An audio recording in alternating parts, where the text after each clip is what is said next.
The risk is there all the time. Whether it's with cryptocurrency or your bank app, it's the same risk you have. It is just the criminals now, they are more sophisticated and they go after the big fish, which is the cryptocurrency. And the cryptocurrency, once you have that transaction, you cannot reverse it. In seconds, right? This is what's so scary, is correct. This literally you can be wiped out in seconds. Correct. It's actually, it's just the phone will read the QR, which is from your account, and once that beep, money is gone. When we talk SIM swap, what does that mean to mom and dad home? Tell me in layman's terms, what do we mean by SIM swap? Okay, you lost your phone, you damage your phone, you contact the phone company, you tell them, listen, I lost my phone. They will send you a new SIM, which is basically a small chip. SIM itself stands for Subscriber Identification Model. That's what it stands for. And they ask you a few questions about numbers on that SIM, and then they activate it, because you cannot have more than one number associated with each SIM card. That's the rule. And this is the normal operation, and you can go to the phone store and do the same thing.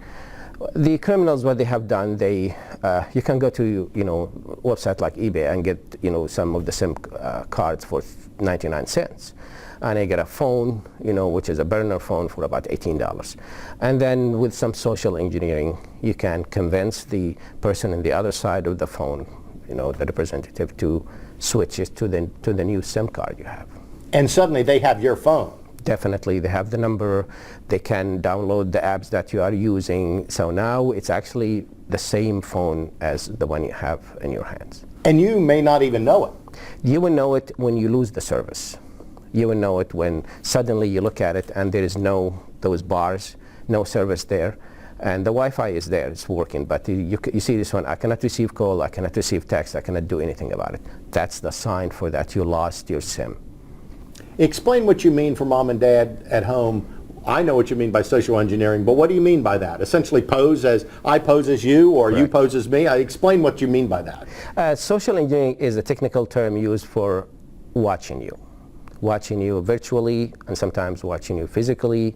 A lot of time the bad actors, the criminals, what they do, they look at your social footprint, which is basically your Instagram, your Facebook, and your Twitter account, and they try to understand your profile. And based on this one, they can guess, what could be your, secret code. And people share so much information on the social media that sometimes it is ridiculous how much they every 2 minutes, this is what I ate, this is what I do, and this is how much I invest, this is I invest. And that's the danger, where too much sharing, it's going to hurt you. The phone number now became our new social security number, and it is not prepared for that. The phone number never been intended as an ID number. And it's become one. Absolutely. And the phone companies never been like an identity management companies. They're not in that business. So that's the source of the problem.